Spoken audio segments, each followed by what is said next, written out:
Talking about Venom, a comic that's been around for a long time and has been one of the most up and down titles, I think, in terms of high sales, super popularity, and then obscurity. So let's talk about Venom.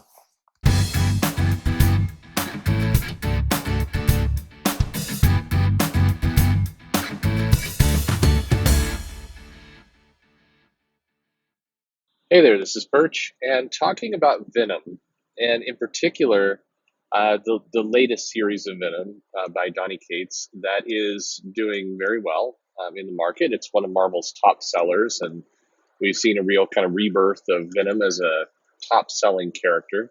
Back in the 90s, Venom was an extremely popular Spider Man villain, and then there were some solo Venom titles that always sold very, very well.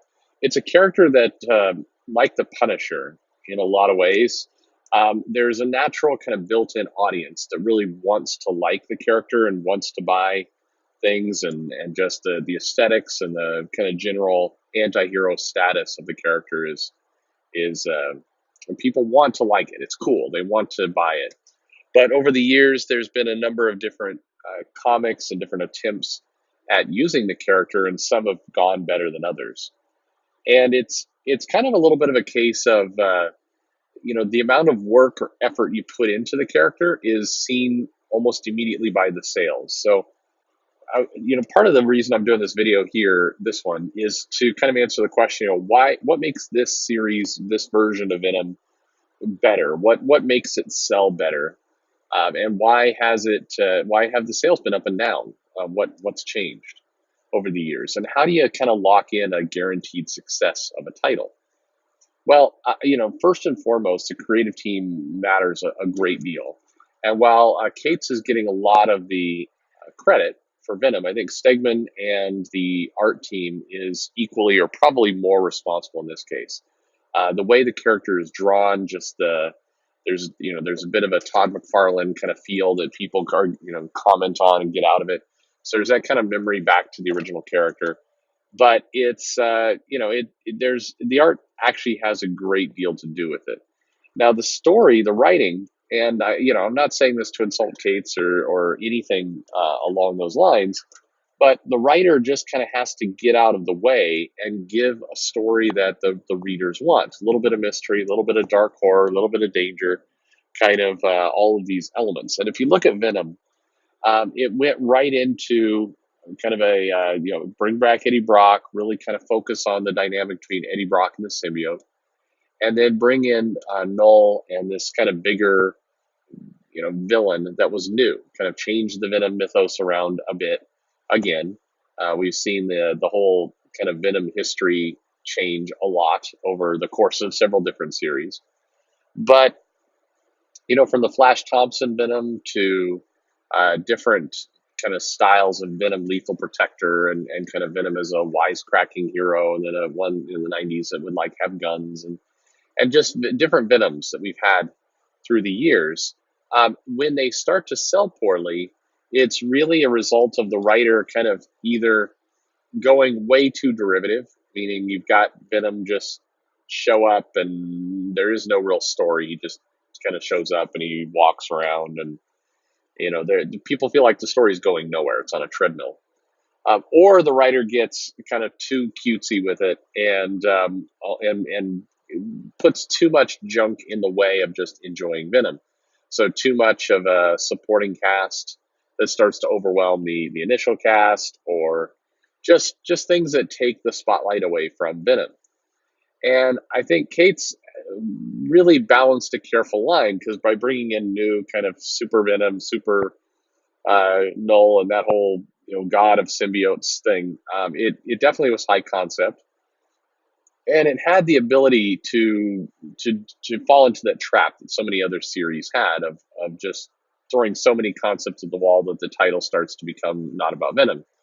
But Cates is wise enough to at least to bring Eddie Brock and Venom to the forefront. So even as these crazy concepts are going on, it also features Venom, the Venom people showed up to buy, doing heroic things and winning the day and succeeding. And so there's a bit of a formula there that I think is really easy to replicate, But for whatever reason, in the initial creation and as the editors are kind of curating the creative team and pitching what the book's going to be, they get in the way of what should be a really simple path to success. And I think where Marvel's concerned, I mentioned the Punisher, I think Venom, I think Deadpool falls into this, Wolverine, a lot of these characters that have kind of mass appeal, where the people who are reading the book, they don't mind high concept. They're not looking for kind of a quiet, history of the character. They're looking for some action. They're looking for kind of a dangerous story that can be pretty fundamental. Can be pretty basic. You take Deadpool. I think Duggan did some interesting things with the character. Kind of there was a lot going on with the supporting cast there as well, and the title itself got derailed a little bit from Civil War and some of the other tie-ins and kind of the general confusion of what Deadpool is. But if you look at how Major X is selling, and you just kind of step back and think, if they put Rob Liefeld on Deadpool, him writing and drawing, or even him writing and Portacio or just some of these kind of 90 artists drawing it, then you would have a 80,000 to 100,000 selling book pretty easily. And you don't need to do anything particularly fancy with it. You don't need to do gimmicks or crossovers or any kind of odd incentive programs. It will just sell because people show up and that's the book they want. And I think there's a real lesson in Venom, and Marvel is going to ride Venom now as hard as they can. It is one of their top selling titles, so you see the attention kind of pivoting.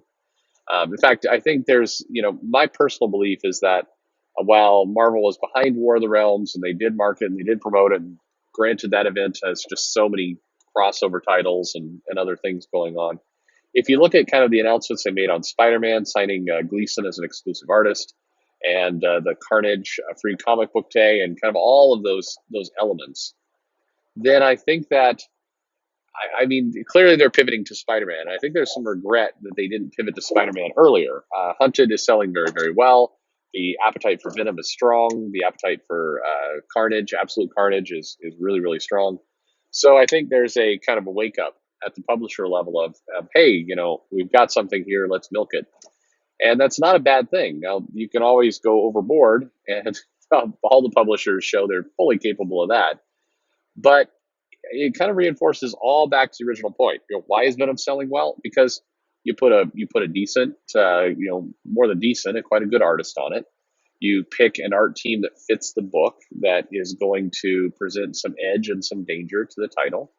You let the main character shine. You bring them out and you let them be dangerous and you let them be what they are. You do a little bit of introspection and character building and supporting cast stuff, but you don't do so much that it takes away from the core book you're trying to sell, and you just go with it.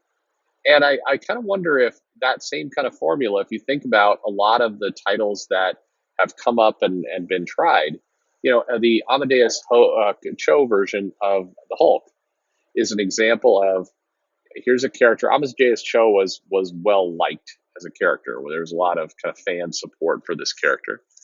And I don't know that anybody was really yelling about having him be the Hulk after Bruce Banner died, or died and came back, whatever.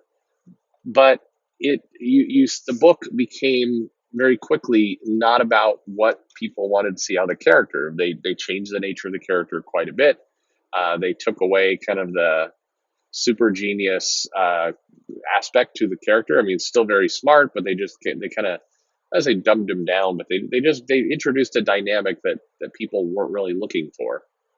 And they introduced the sister, and they introduced the supporting cast. They brought in some new villains, and so if you make the character that has a lot of fan support unrecognizable to the fans that support it, then you lose out. And Venom is succeeding right now because it's got a strong creative team, and if you pick up the book, it feels like the character you picked up the book for.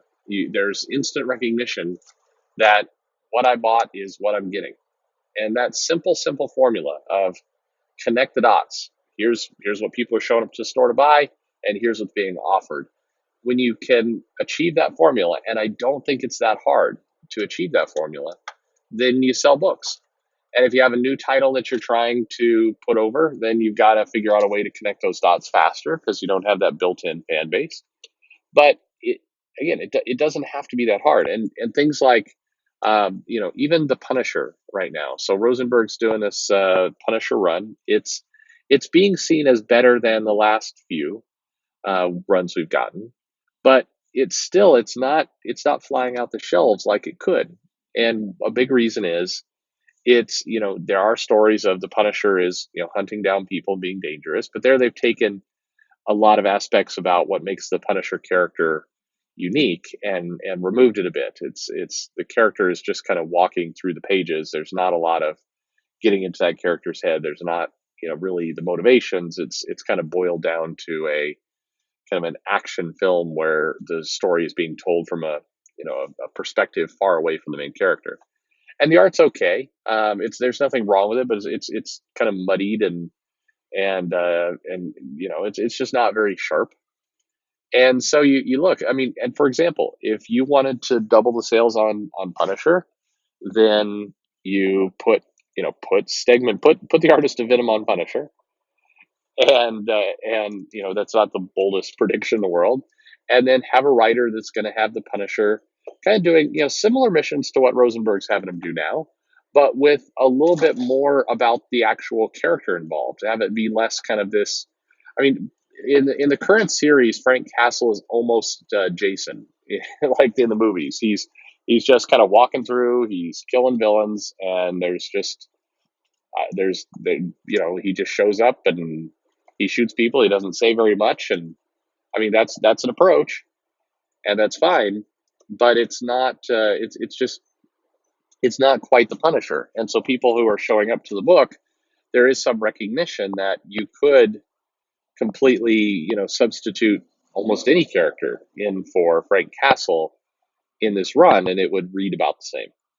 And that's that doesn't help. So that's go to the basics. Solid art team, creative team, a writer that's going to write the character as they are. Introduce some new things along the way, but don't just start the run and immediately start messing things around. Don't get cutesy. Don't have the character talk and act in a way that bears no resemblance to the character people know, and you'll get sales. And there you have it. So that's my assessment anyway. Venom is definitely one of Marvel's big success stories right now. It's doing really, really well, and the reasons why I think are pretty obvious. But there you go. So hey, if you liked what you heard, well, certainly I'd love your comments. Do you agree? Do you disagree? Do you like this book? Why do you like this book? What do you think of some of these other titles, and do you think they would benefit from a back to the basics, straightforward approach? Leave me a comment. Follow me if you'd like. Subscribe. Hit the bell for notification. And thanks for listening.